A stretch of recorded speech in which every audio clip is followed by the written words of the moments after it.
Assalamualaikum warahmatullahi wabarakatuh. Saya akan membacakan materi tentang makhluk hidup dan siklus kehidupan. Karakteristik makhluk hidup. Yang pertama, bernafas. Semua makhluk hidup melakukan proses pernafasan. Bernafas adalah proses mengambil udara atau O2 dari luar dan mengeluarkan udara atau CO2 dari dalam tubuh. Oksigen sangat diperlukan makhluk hidup untuk pembakaran makanan dalam tubuh dan menghasilkan energi yang diperlukan tubuh atau disebut juga oksidasi tubuh. Energi ini digunakan tubuh untuk bergerak dan melakukan aktivitas lainnya. Reaksi oksidasinya sebagai berikut, yakni zat makanan dan oksigen dirubah menjadi energi dan uap air, kemudian karbon dioksida. Makhluk hidup bernafas menggunakan alat-alat pernafasan. Setiap makhluk hidup memiliki alat pernafasan yang berbeda dengan makhluk hidup yang lain. Manusia dan hewan vertebrata bernafas dengan paru-paru, ikan dengan insang, cacing dengan kulit, dan yang lainnya. Sedangkan tumbuhan bernafas dengan mulut daun atau stomata dan lentisel atau lubang-lubang yang ada pada batang tumbuhan. Yang kedua, bergerak. Bergerak merupakan salah satu ciri makhluk hidup. Gerak dibagi dua, yaitu gerak aktif dan gerak pasif. Gerak aktif adalah gerak berpindah tempat yang dilakukan oleh manusia dan hewan. Kita dapat dengan mudah mengamati gerak manusia atau hewan. Contoh dari gerak, yakni dengan berlari atau berjalan, kemudian terbang, dan berenang, dan lain-lain. Gerak pasif adalah gerak yang ditunjukkan oleh tumbuhan. Contohnya gerak akar menuju sumber air, gerak ujung batang menuju arah matahari, gerak mekarnya bunga, dan lain-lain. Contoh gerak mekarnya bunga yakni mengikuti arah matahari seperti bunga matahari. Yang ketiga, makan. Makanan diperlukan oleh makhluk hidup sebagai sumber energi untuk pertumbuhan dan mengganti sel-sel yang rusak. Makanan yang dimakan harus mengandung zat-zat makanan yang dibutuhkan oleh tubuh. Contohnya, karbohidrat, lemak, protein, vitamin, dan mineral. Karbohidrat sangat diperlukan tubuh untuk menghasilkan energi. Yang keempat, peka terhadap rangsang. Setiap makhluk hidup mempunyai kemampuan untuk bereaksi atau peka terhadap segala perubahan di sekitarnya, untuk mengenali berbagai macam pertumbuhan yang terjadi di sekitarnya. Hewan dan manusia dilengkapi alat indera. Alat indera tersebut adalah telinga yang peka terhadap getaran suara, mata yang peka terhadap gas, lidah yang peka terhadap rangsangan rasa, dan kulit peka terhadap sentuhan. Yang kelima, mengeluarkan zat sisa. Dalam proses penyerapan makanan, terbentuklah zat sisa yang merupakan zat yang tidak terserap oleh tubuh. Zat-zat itu disebut zat sisa oksidasi biologis, misalnya air dan karbon dioksida. Berdasarkan aktivitas tubuh dan hasilnya, pengeluaran zat-zat sisa dibedakan atas ekskresi, respirasi, dan defekasi. Yang pertama, ekskresi, yakni pengeluaran zat-zat sisa yang dilakukan oleh kulit dan ginjal. Kulit akan mengeluarkan zat sisa yang dimakan keringat karena adanya kelenjar keringat di bawah kulit. Ginjal akan menyaring darah dan mengeluarkan zat sisa yang disebut urin. Respirasi merupakan pengeluaran CO2 sebagai zat sisa proses respirasi yang dikeluarkan melalui hidung. Defekasi merupakan pengeluaran zat sisa pencernaan makanan yang berupa tinja atau feses melalui anus. Yang keenam, tubuh. Setiap makhluk hidup mengalami proses pertumbuhan. Pertumbuhan adalah proses bertambahnya ukuran dan jumlah sel. Pertumbuhan bersifat kuantitatif, artinya dapat dihitung atau dinyatakan dengan angka, dan irreversible, yang artinya tidak dapat berubah ke bentuk semula. Contohnya, semakin bertambah umur, maka semakin bertambah tinggi dan berat badan. Ini menunjukkan bahwa manusia mengalami pertumbuhan. Begitu pula tumbuhan tumbuh dari biji, kecambah, dan terus tumbuh menjadi tumbuhan dewasa. Yang ketujuh, berkembang biak. Makhluk hidup berkembang biak untuk melestarikan jenisnya. Cara berkembang biak dibedakan menjadi dua, yaitu secara kawin atau genetatif, yaitu perkembangbiakan yang melibatkan sel telur dan sperma. Secara tak kawin atau vegetatif, yaitu perkembangbiakan yang tidak melibatkan sel telur dan sel sperma, melainkan melibatkan sel tubuh. Hewan berkembang biak antara lain dengan melahirkan, bertelur dan melahirkan, bertunas, dan fragmentasi atau membelah diri. Tumbuhan berkembang biak secara alami dan buatan.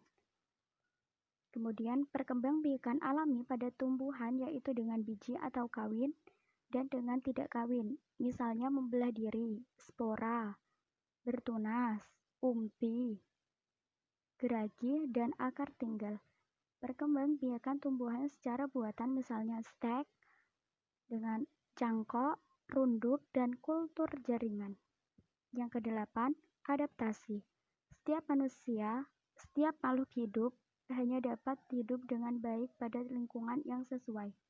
Contohnya tumbuhan tropis dapat hidup dengan baik pada suhu lingkungan antara 10 sampai 400 Celcius.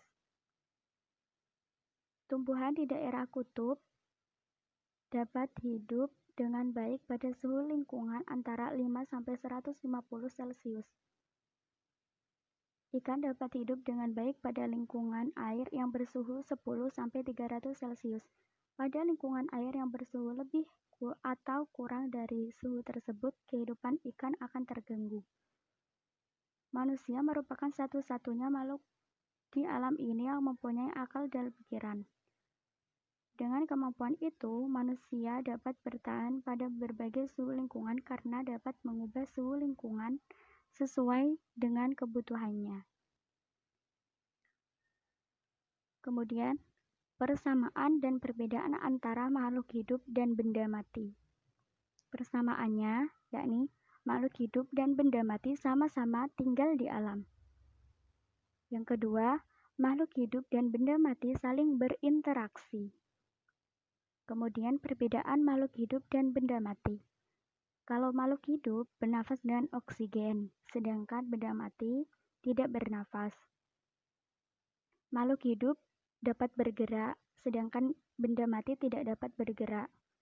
Makhluk hidup memiliki sel, sedangkan benda mati tidak memiliki. Makhluk hidup melakukan metabolisme, sedangkan benda mati tidak mengadakan metabolisme. Makhluk hidup tanggap terhadap perangsang, kalau benda mati tidak tanggap terhadap perangsang dan juga tidak memiliki sel. Lanjut ke macam-macam habitat makhluk hidup. Yang pertama, daerah habitat padang rumput. Yang kedua, daerah tundra. Yang ketiga, gurun. Yang keempat, daerah hutan basah. Yang kelima, daerah hutan gugur. Keenam, daerah hutan taiga. Yang ketujuh, habitat air tawar. Yang kedelapan, habitat laut. Langsung lanjut ke siklus kehidupan pada hewan. Siklus kehidupan tanpa metamorfosis. Secara garis besar, jenis-jenis hewan mengalami daur hidup tanpa proses metamorfosis.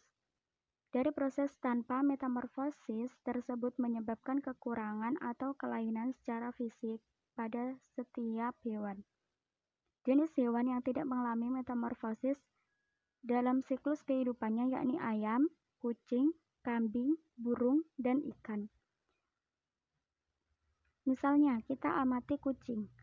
Berawal dari zigot berkembang di dalam rahim induk betina, dengan beberapa waktu anak kucing siap lahir dan menjadi kucing muda. Selanjutnya, kucing yang masih muda tersebut akan berkembang dan tumbuh menjadi kucing dewasa. Dari tahap inilah, organ reproduksi hewan kucing telah siap melaksanakan fase fertilisasi. Dengan demikian, apabila terjadi langsung fase fertilisasi, maka akan terbentuklah generasi kucing selanjutnya. B. Siklus kehidupan dengan metamorfosis. Yang pertama, metamorfosis sempurna. Metamorfosis sempurna merupakan siklus hidup hewan yang mengalami bentuk perubahan yang sangat berbeda jika dibandingkan dengan sebelum dan setelah melahirkan. Tahap metamorfosis sempurna ini dapat terjadi pada hewan, di antaranya adalah kupu-kupu, lalat, katak, nyamuk, dan sebagainya. Tahap metamorfosis yang sempurna secara urut yang terjadi pada hewan yakni adalah melalui telur yang pertama, kemudian berubah menjadi larva, berubah menjadi pupa atau kepompong, dan jadilah imago atau hewan dewasa. Yang kedua, metamorfosis tidak sempurna. Metamorfosis tidak sempurna merupakan salah satu perubahan bentuk pada hewan yang tidak terlalu nampak perbedaan bentuknya saat lahir dibandingkan setelah tahap dewasa. Contohnya hewan yang mengalami metamorfosis tidak sempurna yaitu belalang, jangkrik, dan kecoa. Perubahan bentuk pada tahap metamorfosis tidak sempurna terjadi secara urut. Contohnya, telur berubah menjadi nimfa, lalu menjadi hewan dewasa atau imago. Ciri-ciri makhluk hidup berdasarkan habitatnya. Dalam memenuhi kebutuhan makan dan minum, bernafas, dan tumbuh kembang, maka hewan perlu melakukan interaksi terhadap sekitarnya. Hewan beradaptasi dengan habitatnya sangat perlu untuk kelangsungan hidupnya. Adaptasi adalah semua yang menyangkut perubahan bentuk tubuh, proses fisiologi, dan perilaku yang mendukung dalam hal ini hewan agar dapat bertahan hidup dengan lingkungannya. Adaptasi hewan dibagi menjadi tiga yaitu yang pertama adaptasi morfologi, yang kedua adaptasi fisiologi, yang ketiga adaptasi tingkah laku atau behavior. Yang pertama adaptasi morfologi. Pada hewan, adaptasi morfologi menyangkut semua perubahan bentuk bagian tubuh yang berlangsung melalui seleksi alam dalam kurun waktu yang lama. Bentuk adaptasi morfologi pada hewan tergantung pada habitatnya. Habitat darat relatif lebih kering dan suhunya relatif lebih tinggi daripada habitat air.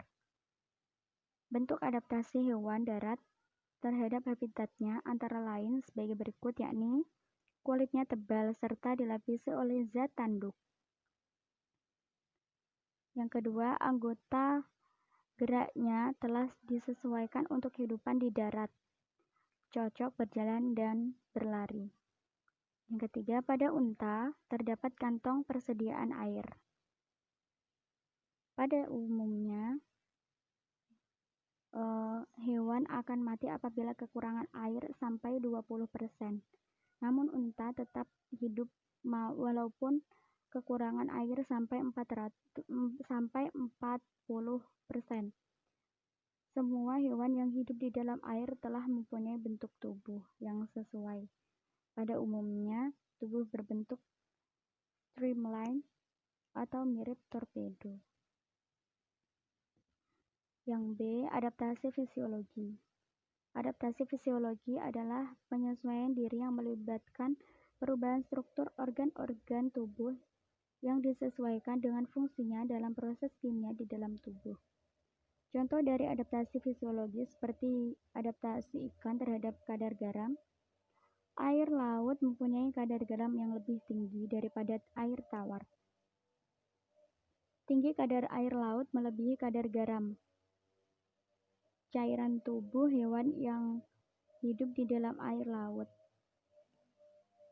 sehingga ikan yang hidup di dalam laut mempunyai cara adaptasi dengan banyak minum dan sedikit mengeluarkan urin. Sebaliknya, ikan yang hidup di air tawar beradaptasi dengan cara sedikit minum tapi banyak mengeluarkan urin. Adaptasi tingkah laku atau behavior. Adaptasi perilaku lebih merupakan adaptasi yang temporer atau sementara yang berkaitan dengan perubahan kondisi lingkungan. Contohnya yakni yang pertama, perubahan warna pada bunglon yang disesuaikan dengan habitatnya. Yang kedua, kadal yang berjemur di pagi hari akan bersembunyi di dalam lubang ketika udara panas. Yang ketiga, bermigrasinya burung pada musim tertentu ke tempat yang lebih nyaman atau lebih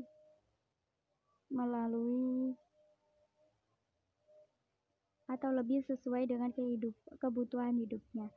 Jadi hubungan hewan dengan habitatnya dapat dilihat melalui cara adaptasi atau penyesuaian mereka terhadap tempat tinggalnya, sehingga hewan dapat menemukan makanannya, menyesuaikan dengan kondisi lingkungannya agar merasa nyaman, berlindung dari serangan musuh, dan mempertahankan kelangsungan hidupnya. Terima kasih. Cukup itu materi yang saya bawakan. Semoga dapat bermanfaat. Wassalamualaikum warahmatullahi wabarakatuh.